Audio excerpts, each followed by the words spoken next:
আপনি যদি ডেলি 10 জনকে 10 বার বলেন ভাই নামাজটা পড়িস, তাহলে আপনি 10 বছরের সওয়াব পেলেন। শুধু এতটুকু বলছেন ভাই 5 ওয়াক্ত নামাজটা পড়িস, প্রত্যেক কথার বদলে 1 বছরের সওয়াব। এরকম প্রত্যেক অঙ্গেরটা দেখেন। হায়াত দিছেন, হায়াতের ব্যবহার শিখাইছেন। সবচেয়ে বেশি সময় তুমি কোথায় দিবে? সবচেয়ে বেশি সময় আমরা বাজারে দিই। কি বাজারেই তো, অফিসেই তো, আদালতেই তো, ক্ষেত খামারেই তো, হাট বাজারেই তো, দোকান পাটেই তো সবচেয়ে বেশি সময় আমরা বাইরে দিই। হায়াত দিছেন তো শিখাইছেন কোথায় বেশি দিবা, কোন জায়গায় বেশি দিবা। এখন আমরা ভাবি যত বাজারে দিমু তত বান্ডেল বাড়বে, ঠিক না? বান্ডেল আছে বরকত নাই। বান্ডেল আছে, বান্ডেল আছে, বান্ডেল আছে, বরকত নাই। বান্ডেল আছে বরকত নাই, বান্ডেল আছে বরকত নেই। আমি আপনাদের এই এলাকায় প্রমাণ দিতে পারবো। আমি যখন আসছিলাম, আমি তো 98-99 দিকে এই এলাকায় শুরু আমার জুমা পড়ানো। ওই সময় আমার মনে আছে একজন আমাকে বলছিল যে এই 4 কাঠা জমিন মাত্র 40 লাখ টাকা। কত কত?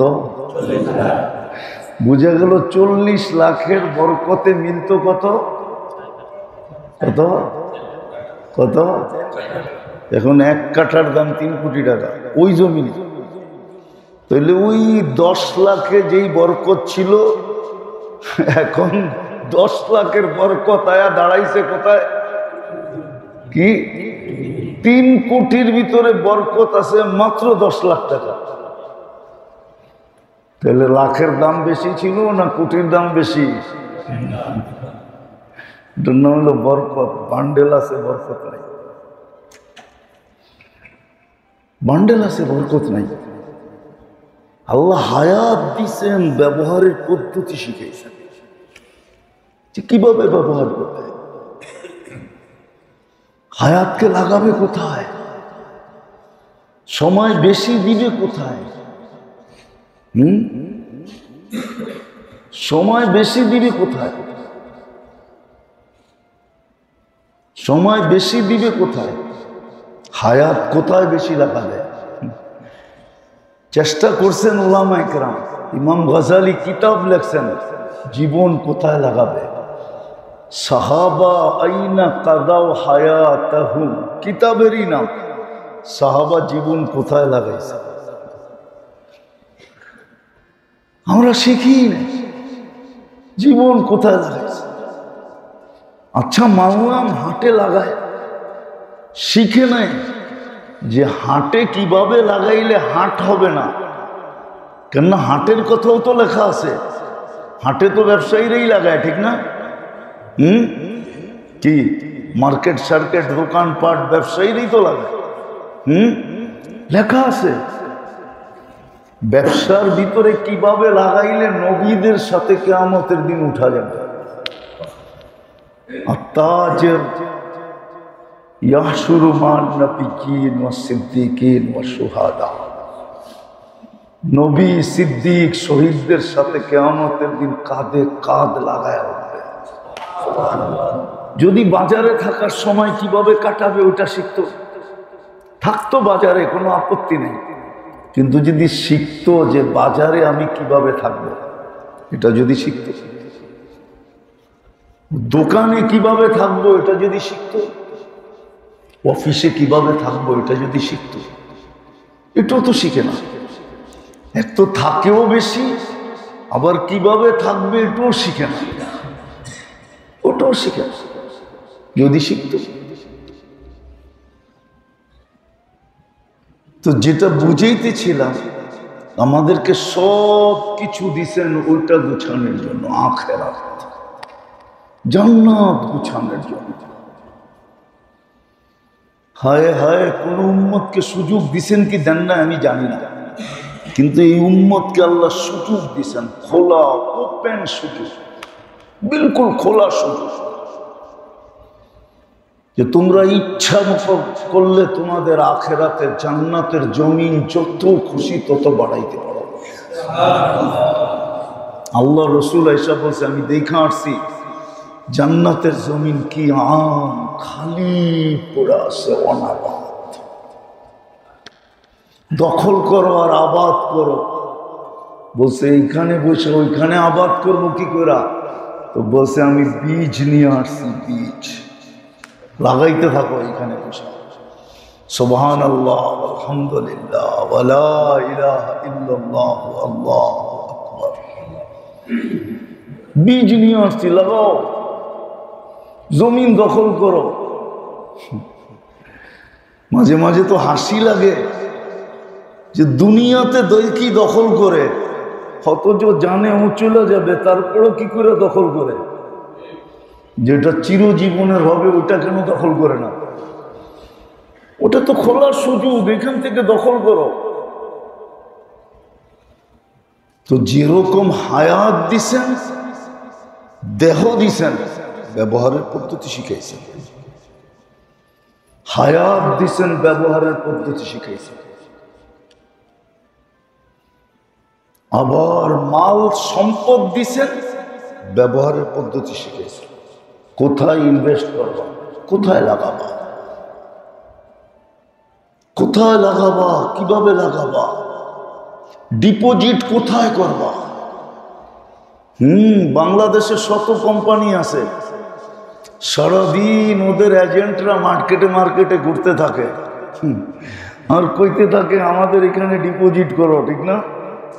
না, আপনাদের কারো ডিপোজিট নাই? অনেকেরই আছে, ঠিক না? অনেকেই চক্করে পড়ছে, ঠিক না? না পড়ে নাই? এজেন্টদের চক্করে এই লাভ সেই লাভ, এই সেই, ডিপোজিট করো, ইন্স্যুরেন্স করো, এটাও ডিপোজিট, ঠিক না? আল্লাহ সম্পদ দিছে তো ডিপোজিটের পদ্ধতিও শিখাইছে, কোথায় ডিপোজিট করবে, কোথায় ডিপোজিট করবে এই পদ্ধতি শিখাই দিয়েছেন। তুমি ডিপোজিট কোথায় করবে? বনে উঠলো, এই জন্য বলতেছি। সিরিয়াতে দামেস্কে বহুত বড় এক আলেম চলে গেছে দুনিয়ার থেকে। দামেস্কের শীর্ষস্থানীয় আলেমদের একজন আব্দুর রহমান হাফফার তার নাম। হাফফার এই জন্য বলা হইতো, যারা খানদানি গোর খদক ছিল। গোর খদক চিনেন কি?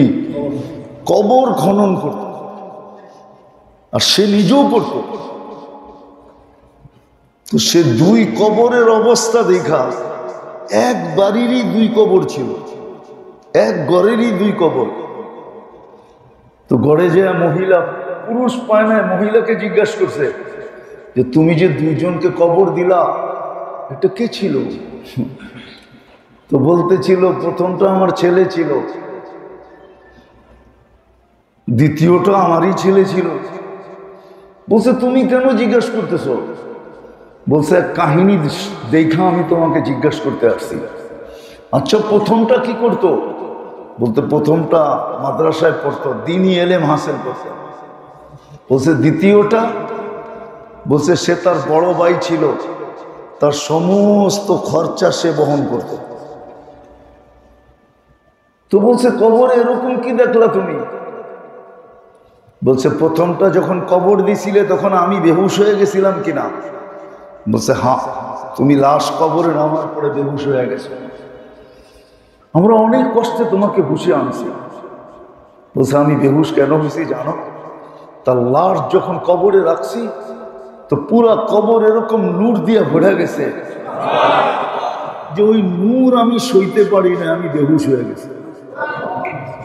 কিন্তু আমি যখন হুশে আইসা দেখছি তো দেখছি ফেরেশতা লাশটা নিয়ে যাইতেছে সাদরে।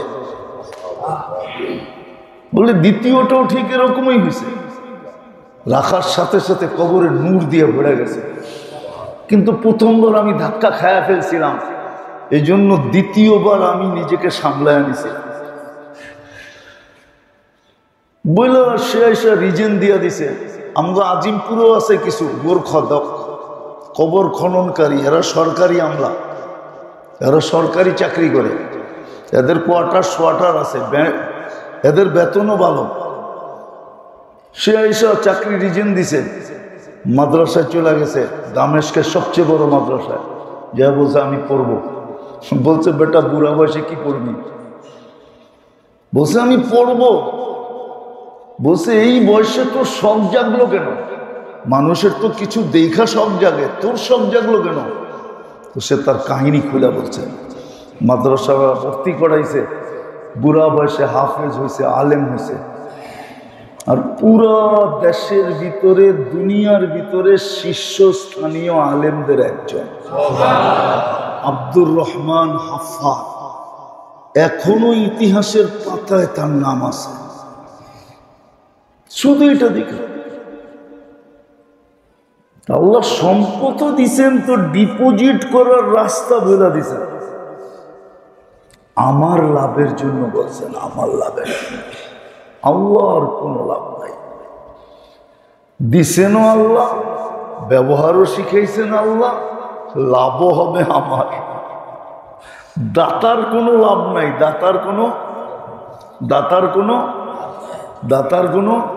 লাভ নেই। হ্যাঁ, এটা লাভ আছে বটে যে আল্লাহর পুঁজি, আল্লাহ মানুষকে বানাইছেনই জান্নাতের জন্য। নাইলে আদম আলাইহিস সালামকে প্রথমে জান্নাতে কেন নিতেন? এটাই প্রমাণ করে যে বানাইছেনই জান্নাতের জন্য। এই মানুষটা এত ওই দিকে গেলে আরো লম্বা হয়ে যাবে।